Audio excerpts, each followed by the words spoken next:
keeping steady on my grind.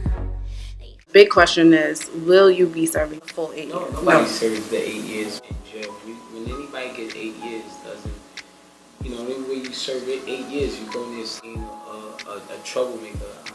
I'm not that type of person. I got a lot of programs to knock off time, so nobody really doing that. So it's about that.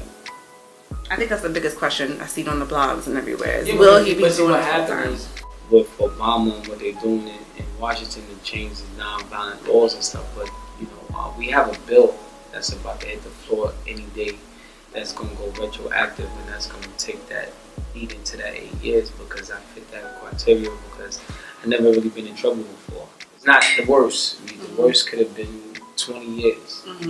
8 years, and with good time and programs, it's 5 years. I got 1.5 in, so let's just get it over with. Absolutely. Yeah. To the naysayers. So the naysayers who question your loyalty or have things to say about, well, she would never, no one ever stays faithful for 8 years, that type of thing. To the naysayers, I would say just sit back and watch. So you show them how it's done? Let me show you how it's done. That's it. That's all that's it. So you guys were building a relationship with actually Remy Ma and Papoose. Have you guys, they dealt with a similar situation, obviously. Have you guys talked about that with them, or have you sought advice from them? And yes, so we sit with them, we talk to them. I speak to Remy often now, just trying to get advice about his mind frame and some of the things that he's getting ready to go through and why sometimes he might wake up with an attitude and then he's talking to Papoose. And so it's definitely a good relationship. It's a good chemistry because I can get some advice from her. So the main question, how are you planning to move forward into the sentence, and how are you going to deal with Well, the good thing about us is our relationship is based on love, and love for us is unconditional, and for me it's never dying, and for him I think he feels the same way.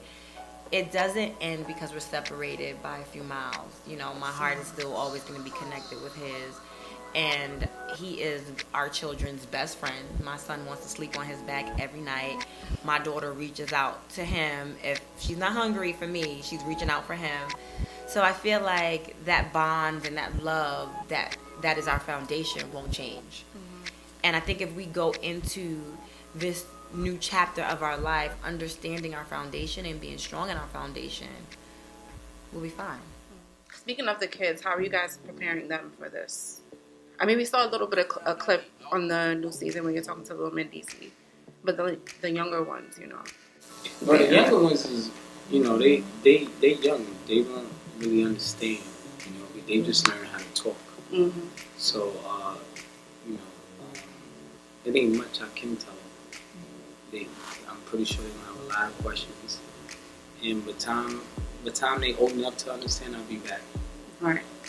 So. Yeah, I mean, right now, Skylar, she's, she's closer to being a newborn than she is to being a toddler. And Amir just turned 3. And, hopefully Dad will be back home by the time he's 5, latest 6.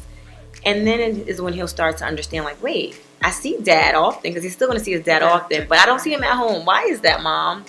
And by the time he's able to ask those questions, Dad will be back. Right. I think the hardest thing for us was little Mendeecees, and we've been preparing him, and his dad talks to him all the time and helps him to understand consequences and, all that stuff.